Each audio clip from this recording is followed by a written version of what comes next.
তাহলে কোরআন বলে একটা গোষ্ঠী বেরিয়েছে, সারা বিশ্বে এরা বিভ্রান্তি সৃষ্টি করেছে। এরা বলছে হিসাব তো হবে কিয়ামতের দিন, তো কবরে আযাব হবে কেন? কি যুক্তি দিয়েছে দেখেন, হিসাব তো হবে কিয়ামতের দিন, তো হিসাবের আগে আযাব হবে কেন? হিসাব হয়ে আমি মুজরিম এটা সাব্যস্ত হবে, প্রমাণ হবে আমি মুজরিম, আমি দোষী, আমি গুনাহগার, তারপরে আযাব চালু হবে, আর কবরে আযাব শুরু হবে, আর কিয়ামতের দিন হিসাব হবে। এটা কেমন কথা ভাইয়া? কবরের আযাব আযাব, কিয়ামতের আযাব আযাব, বেশ শাক আযাব।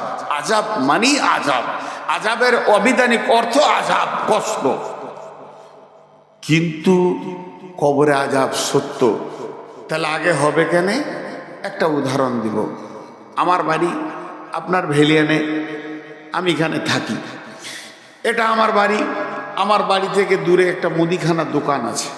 আমি দেশ বিদেশে ঘুরি, ঘরে কম থাকি, ওই দোকানে আমি 12 মাস মাল খাই। সেখানে আমার একটা খাতা আছে, মাল আনি দেয়, সে দেয়, আমার কাছে টাকা চাই না, মাসের শেষে পেমেন্ট করে দিই, আবার কখনো 2 মাসে করি, এইটা চলে। একটা কথা বলেন, আমি দোকানদারকে বলছি ভাই মনে হয় 3 মাস আপনাকে টাকা দিইনি, কতদূর কি হলো? আমার তো আইডিয়া হচ্ছে যা খেয়েছি তাতে 40-এর ঘর ঢুকে গেল নাকি। তা দোকানদার হাসতে হাসতে বলছে, মৌলানা আপনি খান না, অসুবিধা কি আছে, খান।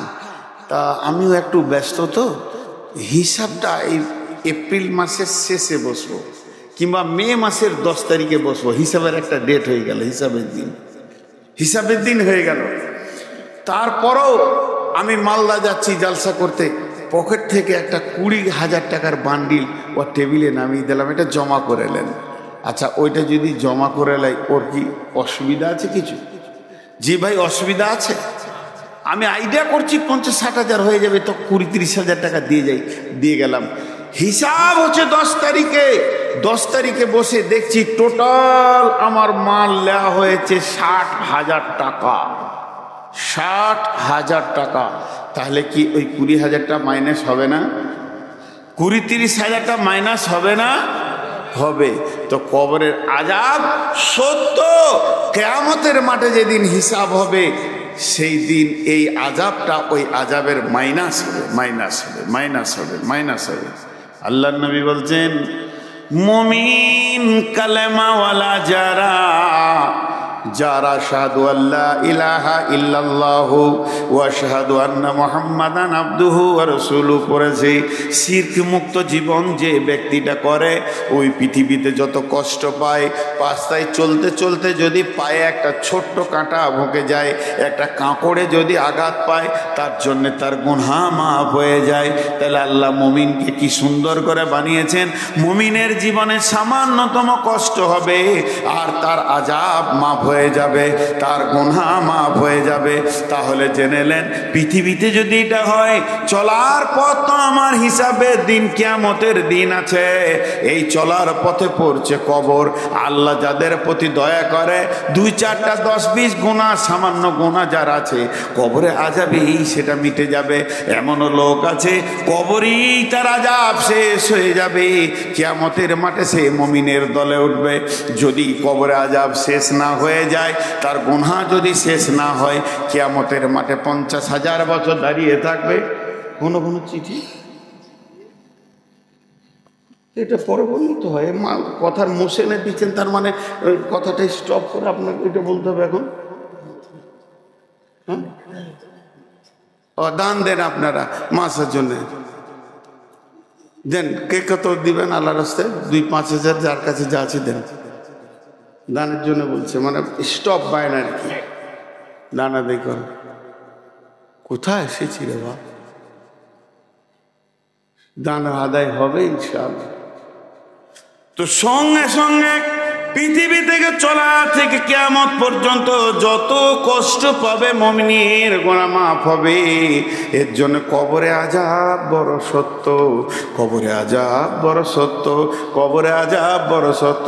মাটির কবর গৃহে শোয়াইয়ে দিলাম যারে, নবী রাসূল সাহাবা ইমাম আল্লাহর ওলি যত আছেন শুইয়া কবর গৃহে, লক্ষ কোটি শত ডাকলেও শত কেউ কখনো আসবে না হায় মাটির বিছানা ছেড়ে, মাটির ওই কবর গৃহে শোয়াইয়ে দিলাম যারে। যতগুলো লোক আছেন আমার কথা বুঝে জবাব দেবেন। যে মাদ্রাসাকে কেন্দ্র করে এই জালসা, সেই মাদ্রাসাকে কিছু দিবেন তো? বলেন ইনশাআল্লাহ। আরে জোরে বলেন ইনশাআল্লাহ। কারণ মাদ্রাসার কমিটি সবসময় ভয় কেছে দিবে কি দিবে না। হ্যাঁ, এটা কথা ঠিক। সারা বছর মাদ্রাসা চলে, এই জালসার কালেকশন ধান ওষুধ দিয়ে আল্লাহ তাবারক ওয়া তাআলা আমাদেরকে চালানো করায়। মুসলমানদের এই অদ্দা আছে বলি চলে। তা অতএব মাদ্রাসাকে দিবেন। আমি 2 মিনিট কথা বলে নিই। তাহলে এর নাম হলো কবর। কবর হচ্ছে একটা জান্নাতের টুকরো, কবর হচ্ছে জাহান্নামের সুলঙ্গ। অতএব কবর না দেখে কেউ জান্নাত যেতে পারবে না। এমন সিস্টেমেট আল্লাহ বানিয়ে দিয়েছেন আমাদেরকে, প্রত্যেককেই কবরকে গ্রহণ করতেই হবে, আলামে বারজাক মরতেই হবে, তারপরে জান্নাত জাহান্নাম আছে, মত থেকে কেউ বাদ যাবে না। কিন্তু কবরের প্রশ্ন তো 3টি। হযরত ওসমান গনি কবর দেখলে ঝরঝর করে কাঁদতেন। সাহাবীরা প্রশ্ন করলেন, আমিরুল মুমিনিন খলিফাতুল মুসলিমিন, আপনি জাহান্নামের কথাতে যত না বেশি কাঁদেন, কবরের কথাতে কেন বেশি কাঁদেন? হযরত ওসমান গনি উত্তর দিয়েছিলেন, ভাই সকল শোনো, আল্লাহর নবী বলছেন যে কবরে ধরা পড়ে যাবে সে সব জায়গায় ধরা পড়বে, আর যে কবরে ছাড়া পেয়ে যাবে সব জায়গায় ছাড়া পেয়ে যাবে। কবর এমন একটা চেকের জায়গা, ইমিগ্রেশনের জায়গা, এখানে ধরা পড়তেই হবে। জি, একটা ছেলের মানে ওই কবর একটা জায়গা, এখানে চেক আপ। আগে ভারতের লোক বাংলাদেশ যাবে, বাংলাদেশের লোক ভারত আসবে, ভারতের লোক আর কোনো দেশ যাবে, সেই দেশের লোক ভারত আসবে, মধ্যখানে বর্ডারে এমন চেক আপ হবে, শুল্ক চেক আপ, শুল্ক কাস্টম আছে, শুল্ক সেখানে চেক আপ, সূক্ষ্ম থেকে সূক্ষ্ম চেক আপ হবে। যেই লোকটা 1 নম্বর না 2 নম্বর, স্মাগলার না কালাবাজারি, সব চেক আপ করে পার করা করেই হবে। তা আল্লাহ তাবারক ওয়া তাআলা ওই রকম কবরে ফেরেশতা দিয়ে চেক করে নেবে, 3টে প্রশ্নতে চেক হয়ে যাবে। জি, এখানে পার হওয়া খুব মুশকিল, একটা ছুঁচ নিয়ে পেরিয়ে যাওয়া খুব মুশকিল। একটা ছেলের কম্বল হারিয়ে গেছে, বুঝলেন, কম্বল তো গোরস্থানে বসে আছে, সারাদিন ওই গোরস্থানের পাঁচিরটাতে বসে আছে। তো ওকে একজন সকালে হাট যেছে, নোলহাটিতে দেখছে যে বসে রয়েছে রফিকুল বসে গোরস্থানে, আবার বিকাল আসছে দেখছে হ্যাঁ ওইখানেই বসে আছে। তো ওর সম্পর্কে চাচা হলো, তো বলছে ভাতিজা গোরস্থানে কেন বসে রে বাপ, তোকে সারাদিন দেখছি যে গোরস্থানে বসে আছিস, তোর দাদাকে দাদিকে মনে পড়েছে তার লেগে? বলছে না চাচা, ওই যে চেন্নাই থেকে কম্বলটা এনেছিলাম না, ওইটা চুরি হয়ে গেছে। আমার তো ঘর ভালো নয়, ভাঙা চোরা ঘর, আমি কাজে গেছি খাটতে কোথা, আর কে চুরি করে নিয়েছে। তো তোর কম্বল চুরি করেছে তোর ঘর থেকে চোরে, আর তুই গোরস্থানে এসে বসে আছিস, তা মনে হচ্ছে মরা লোকে চুরি করেছে নাকি? ওরা দিবে? এই বল ভাই কে নিয়েছিস, দিয়ে দিই। যেখানে 5টা লোক আছে জাল সাথে বল একবার মাইকে, আমার কম্বলটা লাল কম্বলটা দিয়ে চোখে দিয়ে দাও। তো কবরস্থানে বসেছি, খেপা নাকি তুই? ও তখন ওর চাচাকে বলছে, খেপা আমি লয়, খেপা তুমি। কেন? বলে তারতেও হাঁপ দৌড়তেও হাঁপ। হাঁপ মানে কি? দৌড়লে হাঁপ লেগে যায়, হিস ফিস করে, ওটাকে হাঁপ। এক কথাই বলছে তারতেও হাঁপ দৌড়তেও হাঁপ। আমি আপনার কাছে আম চুরি করেছি একটা, আর আপনি আমাকে লাঠি নিয়ে তেড়েছেন 3 কিলোমিটার। লাভ কি হলো আপনার? আমি যতটা দৌড়েছি আপনি ততটা দৌড়েছেন। চোরও যতটা দৌড়েছে বাড়ির মালিক অতটাই ধরেছে, তার থেকে আমি আম পেয়েছি 50 হাত দূরে ছিলাম, এটাই পার্থক্য। তা লাভ কি হলো? যে মালিক হয়েও তাকে ধরতে হলো, তা লাভ কি হলো? ও তো বলছে চাচা আপনি খেপা আছেন, আমি খেপা লই, তার তো হাঁপ দৌড়তেও হাঁপ। আমি কম্বলওয়ালার পেছনে কেন দৌড়বো? আমি চেক আপের জায়গায় বসে আছি, যেখানে যাক কম্বল ফেলে যেতে হবে। এখানে আমি দরখাস্ত দিতে এসেছি মেন গেটে, এইদিকে ঢুকতেই হবে, আমার কম্বলকে ফেলে দিয়ে তারপরে যেতে হবে। কারো বাবার ক্ষমতা নেই একটা ছুঁচকে নেই কবরে পার হয়ে চলে যায়। চারটিখানি কথা নয়, জমি জায়গা সব দাবিয়ে নিচ্ছি, সব ওখানে শুল্ক বেরিয়ে যাবে। কিন্তু শুনেলেন হযরত ওসমান বলছেন কবরে যে বেঁচে যাবে সব জায়গায় বেঁচে যাবে। কথাটা একবার সত্য নয়, দুবার সত্য নয়, হাজারবার সত্য, লাখবার সত্য। তাহলে কবরে প্রশ্ন কয়টা হবে? কবরে প্রশ্ন হবে তিনটি, মান রব্বুকা মা দীনুকা মান নবিয়ুকা। তাহলে আমার প্রশ্ন হলো, আমার আবার মনে প্রশ্ন তৈরি হলো, এত নামাজ পড়ে কি হবে, এত রোজা রেখে কি হবে, এত রাতে তাহাজ্জুদ পড়ে কি হবে, না চুরি করো না, ডাকাতি করো না, বেঈমানি করো না, খবরদার না, এই করো না ওই করো না, সব যার যা মন যাবে করে যান। আর তিনটে প্রশ্নের উত্তরটা মুখস্থ করলেন, ভেজাল চুকে যাবে। ফেরেশতা বলবে মান রব্বুকা, আমি বললো রব্বি আল্লাহ, মা দীনুকা দীনুল ইসলাম, মান নবিয়ুকা, তোমার নবীকে, নবী মুহাম্মদুর রাসূলুল্লাহ সাল্লাল্লাহু আলাইহি সাল্লাম। ফেরেশতা বলবে একে জান্নাতে দিয়ে দাও। উত্তর ঠিক আছে। বুঝলি বলে সারা জীবন সুদ খাও, চুরি করো, লম্পটি করো, জুয়া খেলো, তাস খেলো, যার যা মন যাবে করো, প্রশ্ন তিনটে খালি মুখস্থ করে নিতে হবে ছেড়ে, যেন ভুল না হয়।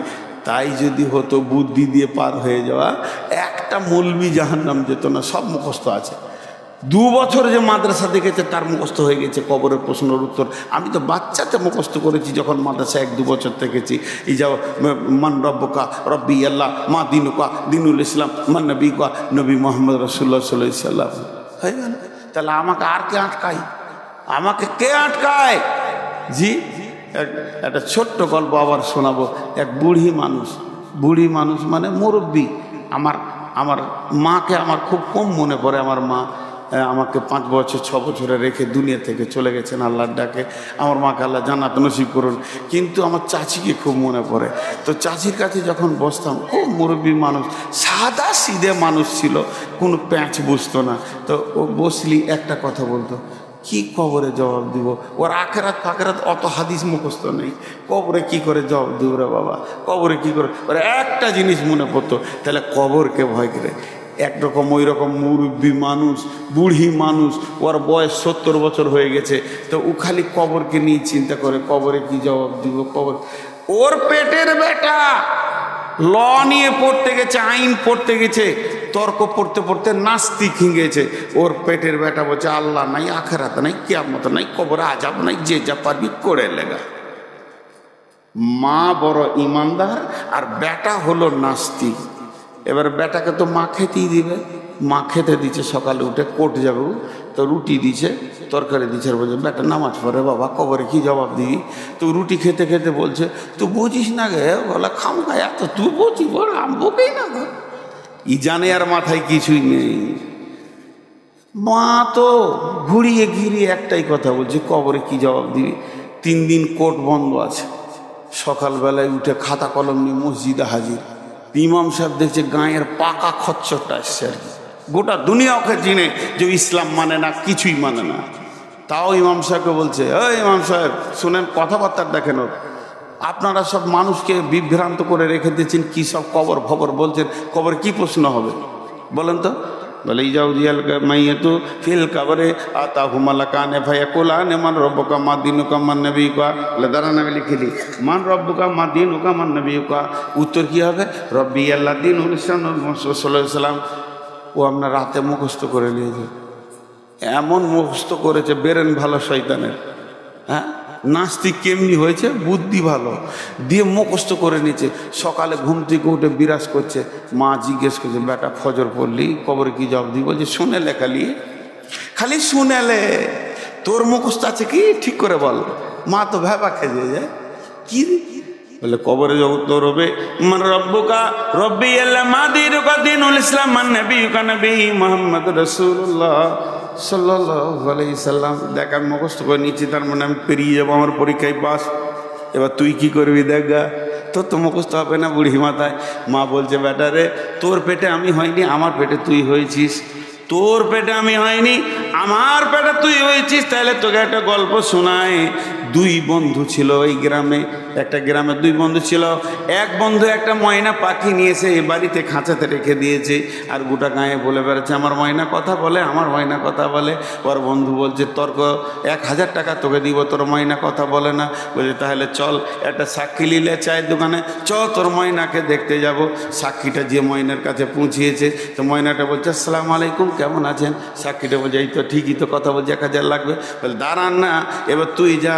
এবার বাড়ি ময়নার মালিক গেছে, আসসালামু আলাইকুম, কেমন আছেন? তো বেশ কথা বলছে। এই দুজনাকে যখন বলেছে, এবার ওর পালা পড়েছে। ও বাড়িতে গিয়ে একটা বড় হাঁদা বিড়ালকে ধরেছে, ওকে ভালো করে ঘাটটাকে চেপে রাগিয়ে রেখেছে, এক ব্যাগের ভেতরে নিয়ে গেছে। এবার ময়নাটা কাছে গেছে, ময়না মাথা নামিয়েছে সালাম দিব বলে, আর হাঁদা বিড়ালটাও সামনে তুলে ধরেছে। বিড়ালটা যখন ম্যাও করেছে, তখন পাখিটা ছিটপিট করে খাঁচার ভিতরে চি করে শব্দ উঠেছে। সালাম ভুলে গেছে, কেমন আছেন ভুলে গেছে। একবার তখন বলছে বাবা দেখ তোর ময়না কথা জানে না, বরং বুলি জানে, আর শিখানো বুলি। এই বিড়াল দেখে ভুলে গেছে, শিখানো বিলি মনে থাকবে না। তুই যেটা মুখস্থ করেছিস আজরাইলকে দেখলে তুই তো দূরের কথা, তোর বাপেরও মনে থাকবে না। যতই মুখস্থ কর, আজরাইলকে একবার দেখবি, মুনকির নাকিরকে যখন দেখবি তো তো তো তো তো তো তো হা হা লাদের ছাড়া কিছুই বলতে পারবি না। কোনো মুখস্থ কাজে লাগবে না, মুখস্থ করে কবরে গিয়ে কাজে লাগবে না। তাহলে কবরে কি করে প্রশ্নের উত্তর দেবেন? এই কথাটা আমি 3 মিনিটের মধ্যে বলবো। 3টে উত্তর কিভাবে দেবেন? আল্লাহ তাবারক ওয়া তাআলা বলছেন আলাস্তু বিরাব্বিকুম, আমি কি তোমাদের প্রভু নয়? আমরা বলেছিলাম কলু বালা। তাহলে পৃথিবীর শুরু লগ্নে আত্মাদেরকে বানানোর পরে বললেন আলাস্তু বিরাব্বিকুম, আমি কি তোমাদের রব নই? আমরা বলেছিলাম কলু বালা। এই পড়াটা পড়িয়েছেন কে? আল্লাহ। সাবজেক্টটা পড়িয়েছেন কে? আল্লাহ। সেই দিন প্রফেসর ছিলেন কে? আল্লাহ। শিক্ষক ছিলেন কে? আল্লাহ। মুদারিস ছিলেন কে? আল্লাহ। এবার সারা জীবনটা আল্লাহর ওপরে ভরসা করে চলতে হবে। ওয়ালা রব্বিহিম ইয়াতাওয়াক্কালুন, আল্লাহর ওপরে যে ব্যক্তিটা ভরসা করে দুনিয়া করবে, যার বিশ্বাস আমার আল্লাহ আমাকে খেতে দেয়, আমার আল্লাহ আমাকে রোগ দেয়, আমার আল্লাহ আমাকে সুস্থ করে, আমার আল্লাহ আমাকে সব দিকটা দেখে, সব কিছু আল্লাহর হাতে। এই চিন্তা করতে করতে করতে করতে যে ব্যক্তিটা মরে যাবে আর কবরে ঢোকার পরে তার প্রশ্ন এসে যাবে মান রব্বুকা, ও তখন বলবে রব্বি আল্লাহ। ওর মনে পড়বে আমার রব আমার আল্লাহ। প্রথম প্রশ্নের উত্তর হয়ে গেল। দ্বিতীয় প্রশ্ন মা দিনুকা, তোমার দিন কি? তুমি কোন দিনের লোক? তোমার দিন কি? তোমার ইজিম কি? তোমার মতবাদ কি? তোমার আদর্শ কি? কে বলবে আমার দিনের নাম ইসলাম? তার মানে হচ্ছে কি ইসলামকে যে আঁকড়ে ধরেছে সেই বলবে আমার দিন ইসলাম। এই বোতলে কি আছে? আমি পান করবো? পান করা যাবে কি যাবে না? সবাই মুখ খুলেন। এই বোতলের পানিটা পান করা যাবে কি না? হ্যাঁ। তা এই বোতলে যে কলের পানি এনেছে, একটা ফার্স্ট ক্লাস বোতল, পানিটা পান করা যাবে? দেখ এ ভুল বলে দিলেন। ডান হাতে ছিল তখন যাবে, বাঁ হাতে যাবে না। এর নাম হলো ইসলাম। ইসলাম যে আইন বলেছে ওই আইনকে সারা জীবন যে মেনে চলবে। ইসলাম আমাকে একটা আইন বলে দিয়েছে। যুবক সবাই খেয়াল করি, ইসলামের আইনকে পুঙ্খানুভাবে মানতে হবে। একটা ছোট কথা বলে দিই, একটা ছেলে একটা মেয়ে প্রেম করেছে, ভালোবাসা করেছে, লুকিয়ে গিয়ে বিয়ে করে নিয়েছে। 4 মাস 6 মাস 1 বছর আসেনি, লুকিয়ে থাকলো। 2 ফ্যামিলি মানেনি। 2 ফ্যামিলি বলছে কাঠ বলল দিতে ভাসিয়ে দিব, বেটি লিব না, ছেলে লিব না। ছেলের বাপ বলছে ছেলে আমার দরকার নেই, ওকে কেটে ফেলে দিব। বেটির বাপ বলছে কেটে ফেলে দিব। যতই রাগ করুক 2 বছর পর দেখবেন বেটি জামাইলে ঘুরছে শ্বশুর। হয় কি হয় না? এটা হয়। তা এবার ওদের যে ইসলামিক স্ট্রাকচারে বিয়ে হয়নি, কি করে যে বিয়ে হলো সারা পৃথিবী মানছে না। এবার ওরা যখন বাড়ি এলো 2 বছর পর, মেয়ের বাপ বলছে ফরিদা আমার বেটি, মিজানুর আমার জামাই। মেনে নিয়েছে। মেয়ের মা মেনেছে, মেয়ের বাপ মেনেছে, মেয়ের চাচা মেনেছে, মেয়ের ফুফু মেনেছে, মেয়ের মামা মেনেছে, খালা মেনেছে, ফুল ফ্যামিলি মেনে নিয়েছে, ভাই বোন মেনে নিয়েছে। ঠিক ছেলের বাপ মিজানুর আমার ছেলে, ফরিদা আমার বৌমা, ছেলের বাপ মেনেছে, ছেলের মা মেনেছে, ছেলের মামা মেনেছে, ছেলের মামি মেনেছে, খালা মেনেছে, ছেলের ফুপি মেনেছে, ছেলের চাচা মেনেছে, ভাই বোনরা মেনে নিয়েছে। দুই ফ্যামিলি আনন্দে রয়েছে। আমাদের বেটি জামাই হয়ে গেল, যা ঘটেছিল ঘটেছিল। কিন্তু ইসলামকে জিজ্ঞেস করেন, ইসলাম ফরিদার মিজানুরকে তুমি কি ওদের স্বামী স্ত্রী বলবে? কোরআন বলছে আমি বলবো না, কোনোদিন না। তারা জেনা করছে আর যারও সন্তান তৈরি করছে তাদেরকে আমি মানব না। আমার নিজস্ব একটা আইন আছে, আমার আইনের মতে যদি তারা বিয়ে করে তাহলে আমি মানব। অর্থাৎ ইসলামের একটা নিজস্ব গণ্ডি আছে, আইন আছে। ওই আইনের আওতাভুক্ত নিজেকে থাকতে হবে। যে ইসলামের আইনের আওতাভুক্ত থাকবে ওই বলবে কবরে আমার দিন ইসলাম। মান নবিয়্যুকা, তোমার নবীকে। আমাকে যদি বলেন তোমার নবীকে, আমি এমনি করে হাত দুটো ছেড়ে দিয়ে বলবো দেখো আমার নবীকে। আমার নবী, আমার সুন্নত, নবীর সুন্নত আছে, আমি নবীকে মানি, আমি নবীকে ভালোবাসি, আমি নবীর মতো করে চলি, নবীর মতো পেশাব করি, নবীর মতো পায়খানা করি, নবীজির মতো আমি শুই, নবীজির মতো আমি খাই, ডান হাতে খাই বাম হাতে খাই না। তার মানে আমার নবী, নবী মুহাম্মদুর রাসূলুল্লাহ সাল্লাল্লাহু আলাইহি সাল্লাম। যুবক, যতগুলো যুবক আছেন, খালি একবার ছোট করে বলছি, রাগ না করলে ভালো হয়।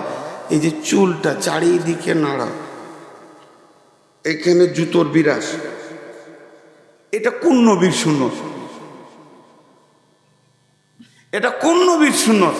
আপনি ওই চুলটা এমনি করে লেড়ে দিয়ে বলবেন যে এটা নবী মুহাম্মদ সাল্লাল্লাহু আলাইহি সাল্লাম করেছিলেন। একটা যুবক বলেন, একটা যুবক বলেন, কে বলবে আমার নবী মুহাম্মদ সাল্লাল্লাহু আলাইহি সাল্লাম? কে বলবে যে নবী মুহাম্মদ সাল্লাল্লাহু আলাইহি সাল্লামকে নিজের বডিতে রাখতে পেরেছে? জি, অনেক কথা। খোরাইন বলে একটা ছেলে ছিল, ওর লম্বা চুল ছিল আর পায়ের নিচে, ওর টাকনুর নিচে কাপড় ছিল। আল্লাহ রসুল একদিন গল্প করছেন মসজিদে নববীতে যে মদিনাতে খোরাইন খুব ভালো, কিন্তু ওর দুটো কাজ খুব খারাপ। পায়ের টাকনুর নিচে কাপড় থাকে, মাথার পেছন দিকে চুল থাকে। খোরাইন যখন এটা শুনলো, আমার রসুল এই দুটাতে নারাজ হয়েছে, চুলকে চাকু করে কেটে ফেলে দিয়েছিল, পায়ের নিচের কাপড়কে ছেটে ফেলে দিয়েছিল। আমি গোটা পশ্চিমবঙ্গের কথা বলছি না, গোটা বীরভূমের কথা বলছি না, নোনহাটি থানার কথা বলছি না, ভেলিয়ান গোটা গায়ের কথা বলবো না। এইখানে যতগুলো যুবক বসে আছেন, আপনি একবার আপনাকে টেস্ট করেন, আপনি নবীর উম্মত না আপনাকে কোন নবী ওটা দিয়ে গেছে? টাকনুর নিচে আপনার কাপড় কেন আর আপনার মাথার চুলে এমন কেন? এই লোক জবাব দিতে পারবে না। কিন্তু যে লোকটা সুন্নত মেনে নিয়েছে, রসুলের খাওয়া উঠা বসা, ও বলবে আমার নবী, নবী মুহাম্মদুর রাসূলুল্লাহ সাল্লাল্লাহু আলাইহি ওয়াসাল্লাম। সকলে জোরে বল সাল্লাল্লাহু আলাইহি সাল্লাম বলেন আমার নবী, নবী মুহাম্মদুর রাসূলুল্লাহ সাল্লাল্লাহু আলাইহি ওয়াসাল্লাম। তাহলে শুনে নেন, আল্লাহ তাবারক ওয়া তাআলা কবরে এই তিনটে প্রশ্নের উত্তর ওই দিতে পারবে যে চিরদিন আল্লাহকে উপরে তওয়াক্কুল করে চলবে। দ্বিতীয় উত্তরটা যে দিতে পারবে যে ইসলামের ওপরে জীবন কাটাবে আর যে নবী মুহাম্মদ সাল্লাল্লাহু আলাইহি সাল্লামকে আদর্শ মনে করবে, তার উত্তর সে দিতে পারবে। শুধু একটা কথা আপনাদেরকে বলবো, এতগুলি লোক বসে আছেন, আজকের বক্তব্য শেষ অংশটুকু বলবো, কিন্তু তার আগে একটা কথা বলবো। কোনো আল্লাহর গোলাম আছেন আজকে যে আমার বায়ানটা শুনছেন বা আরও আলেম এসেছে, কেন? এই মাদ্রাসাটার বদৌলতে। আমি কোনো ভার্সিটিতে পড়ে মৌলানা হয়নি, মাদ্রাসা থেকে হয়েছি। আর এই মাদ্রাসা কালেকশনের জন্য যে আমাকে চিঠি দিয়েছে, এটা কি অন্যায় করেছেন? না।